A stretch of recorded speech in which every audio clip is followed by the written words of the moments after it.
என் அன்பு தம்பி, என் செல்ல தம்பி, சினிமாவுக்கு மட்டும் என் நண்பன் இல்லாமல் சினிமா நிகழ்ச்சி அந்த என் குடும்ப நிகழ்ச்சி அந்த நிகழ்ச்சி இருந்தாலும் எல்லா இடத்துலையும் வந்து நான் தம்பி அப்படின்னு சொல்லி என்னையும் சந்தோஷப்படுத்தி என் குடும்பத்தையும் சந்தோஷப்படுத்திக்கிட்டே இருக்காப்புல. உண்மைக்கு அது வந்து தம்பி சொல்ல நட்பு கிடையாது, அது என் கூட பிறந்திருக்க கூடாதா அப்படின்னு நான் நினைப்பேன். அப்படி ஒரு தம்பி என்னை விட இன்னும் என் குடும்பத்தை ரொம்ப பிடிக்கும். என் தம்பிக்கு எல்லாத்துக்கும் எனக்கு தெரியாம என் குடும்பத்தை அப்பப்போ பேசிக்கிட்டு இருப்பாப்புல. ரொம்ப ரொம்ப நன்றி தம்பி. தம்பி சொல்ற மாதிரி விடுதலை படம் கிடைச்ச உடனே அந்த வாய்ப்பு வந்து என் ஒய்ஃப்கிட்ட சொல்லிட்டேன். சொன்னதுக்கு அப்புறம் நான் தம்பி கிட்ட தான் சொன்னேன். தம்பி அவ்வளோ சந்தோஷப்பட்டாப்புல. என்னென்ன சொல்றீங்க? ஆமா தம்பி, அண்ணன் அண்ணன் அண்ணன் சூப்பர்ண்ணே, அண்ணன் சூப்பர்ண்ணே. தம்பி தம்பி சொல்ற மாதிரி ஓகே தம்பி, வண்டி அதுக்கப்புறம் என்ன தம்பி பண்றது? வண்டி எங்க உண்மை போச்சே தம்பி, டிவி 2-3 இருக்கு தம்பி, என்ன தம்பி பண்ணாண்டாப்புல. அவுட்டாவே இருக்காருங்க, வெயிட் பண்ணாருங்க. நீங்க போயிட்டு நீங்க வந்து இப்போ நடிகர் இந்த காமெடி கிடையாது, வேற ஒரு நடிகர் தான் நீங்க வெளில வருவீங்க, ஒரு பெரிய பரிமாணமா இருக்குங்க. அதுவே உங்க சினிமாவை உங்க மொத்தத்தை கூட்டிட்டு போங்க. ஆனா இந்த வாய்ப்பு இந்த வந்து கிடைக்கலங்க. ஃபர்ஸ்ட் கன்ஃபார்மானு கேட்டாப்புல. தம்பி நான் பேசிட்டு தம்பி கன்ஃபார்ம் தான் தம்பி, இப்போ கன்ஃபார்ம் தான் சொல்லியிருக்காரு. சூப்பர் வாழ்த்து என்ன இது சந்தோஷமா சொல்லுங்க.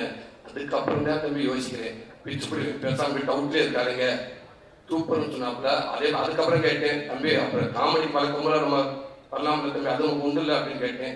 சார் இல்லை நான் 2 டபுள் சப்ஜெக்ட் கேட்கறது கிடையாது அப்படின்னாப்புல. இல்லை என்ன தம்பி நீங்களே அவ்வளோ ஆறுதலாக சொன்னீங்கன்னு. இல்லைங்க அப்புறம் வருவீங்க, அப்போ ஓப்பனிங் சாங் எனக்கு ஒரு சாங் வந்து கேட்பீங்க, அப்புறம் 2 ஃபைட் டிபெண்ட் பண்ணுவீங்க, சாங்கும் ஃபைட்டாக இப்போ சீனியர் படுத்துறது சாரிண்ணே அப்படின்றாப்புல. தம்பி இந்த ஆரம்பிச்சிட்டீங்களா, இதைத்தான் நான் அப்பயே டவுட் பண்ணேன்.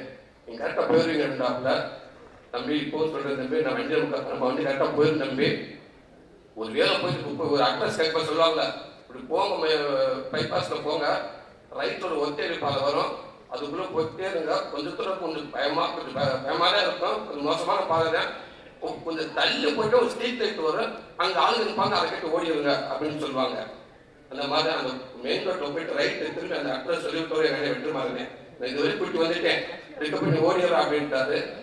போயிட்டு மோசமான பையத்தான் இருக்குன்னு நினைக்கிறேன். ஆனால் அதை தாண்டி நீங்கள் டக்கு அந்த பயம் கொடுக்காம எனக்கு அடுத்தது சப்போர்ட் பண்ணி எனக்கு தள்ளிவிட்டே இருக்கீங்க.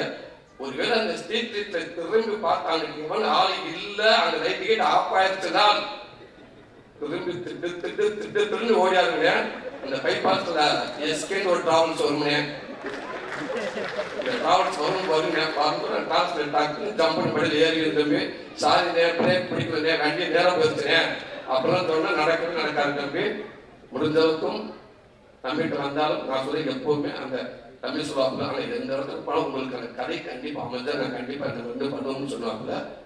கண்டிப்பானே எங்கள் அண்ணன் வெட்டுமலை மற்ற பாதையில போயிட்டே இருக்குங்க. வெளியில் எப்படி இருந்தாலும் தம்பி பார்த்துங்க தம்பி, ஒரு பஸ் 2 கீழ் இருக்குங்க, பஸ்ஸுக்கு எனக்கு இங்கே வந்துட்டாங்க. உங்களுக்கு அதெல்லாம் அப்படிலாம் ஒன்று நடக்கிறதுக்கு வாய்ப்பே இல்லைங்க. உங்களுக்கு அப்படியே ரூட் ஏதாவது அங்கே ஏதாவது டவுட் இருந்தா கூட உங்களுக்கான ரூட்டை நீங்களே அமைச்சுக்கிறதுக்கு உங்களுக்கு தெரியும். அப்படியே எதுவுமே இல்லைனாலும் 4 ஹோட்டல் இருக்கு பிசினஸ்.